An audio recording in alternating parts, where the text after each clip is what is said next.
Okay, this is Imperial Guard tactics for the Sentinel. There's two kinds of Sentinels. Really quick here, the just standard Scout Sentinel, which is basically the Sentinel you had in the last Codex with some new rules, and you have the Armored Sentinels, which is the new version of them. This is the new model, and this is just the old model with the armored crew compartment. So you've got a lot more options with the Sentinels this Codex than you did in the last one. Probably the most notable is that the Scout Sentinels can now outflank since they have the Scout rule. They could before, I believe, too, but I think the point cost changed a little bit. And the option for the Armored Sentinels is a big improvement. The Armored Sentinels have +2 armor on the front. They also have you have some more options for weapons for the Sentinels now. You can now get plasma cannons and missile launchers, which is a really nice change. The only thing they really took away that I liked was the option to upgrade your Sentinels with chainsaws to get +1 attack. That was really cool. I was really disappointed that they got rid of that.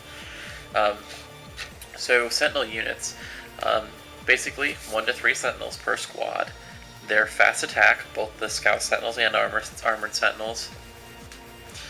You can't mix them, so they have to be all Armored or all Scout Sentinels. Armored Sentinels aren't open-topped, while the Scout Sentinels are. So Armored Sentinels are usually the better choice. In my opinion, squads of 3 are the only way to go. If you only take 1 or 2, they just die way too easily and don't put out very much firepower. So I'm still looking to get one more Scout Sentinel. The only real use I've found for Scout Sentinels, taking things like either multi-lasers because they get lots of shots, or las cannons, and outflanking and trying to kill vehicles' rear armor right away. And then if you have to, assaulting and locking up some units. Especially like heavy weapon squads like Devastators and stuff like that. That's really where they shine, is just outflanking and messing up with people's heavy support. Armored Sentinels can really help create a nice strong push. They can either sit in cover, give them camo netting, getting a 3+ cover save, and just pummel away with missile launchers, or you can run up with, I usually give them auto cannons, but lately I've been liking the missile launchers a lot. But you can just walk them up with auto cannons and kill a good amount of infantry, immobilize some rhinos, stuff like that, and really just generally create havoc. As you see, I also typically give them all Hunter Killer missiles if I have the points laying around. So most people are just like, oh, they got auto cannons, I don't have to worry too much with my vehicles, and all of a sudden 3 missiles come off. So it's definitely a good way to throw an extra little punch in there. That's pretty much it for the basics of Sentinels. How to use them then. In my opinion, there's only 2 ways. Either you leave them sitting in cover, possibly with the camo netting like I said, and you just shoot every turn and use them like a heavy support choice. That way it's effective, but they don't draw as much fire, and they don't do as much damage. The way I recommend is you put them on the table, and every turn you pretty much move them their full 6 inches, and just try to get them into combat with things that can't hurt them.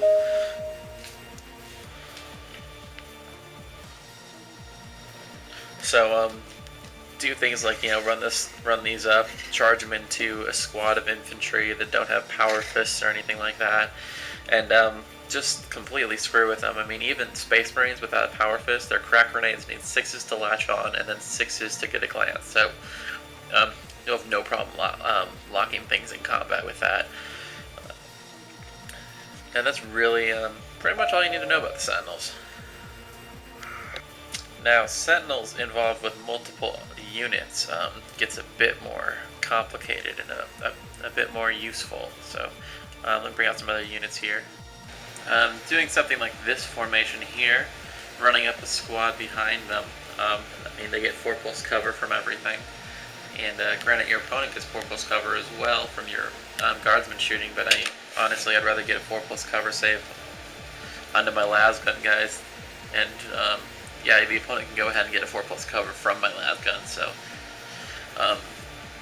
this is one other option to doing an an armored list, so if you don't have a whole ton of chimeras, or if your chimera got blown up, this is a good way to get your guys up to the front still.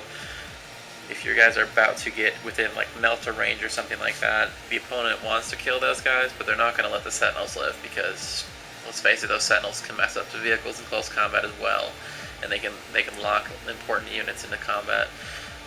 So I mean, this wouldn't be a bad role for a veteran squad. Say with like 3 grenade launchers, they can move and shoot them 24 inches, or with like 3 melta guns or some flamer or something like that. So this could act like a really good gaunt shield.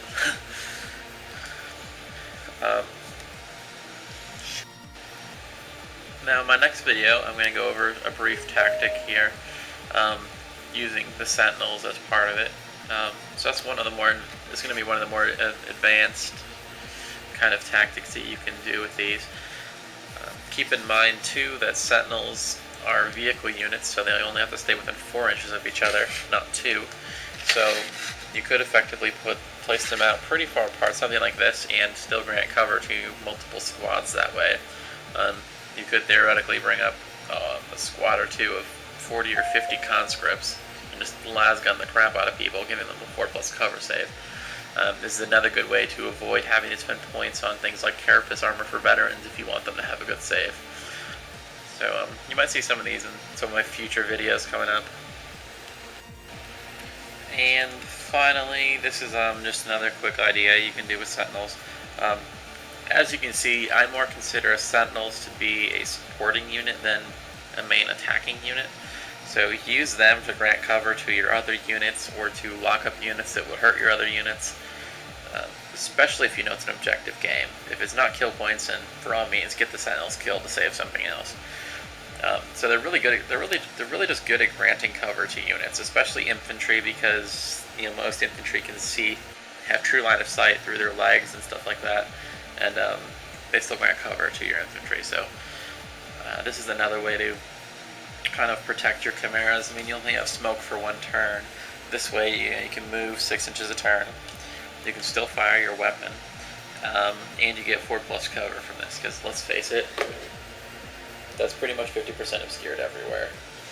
So just keep in mind that sentinels make great screening units.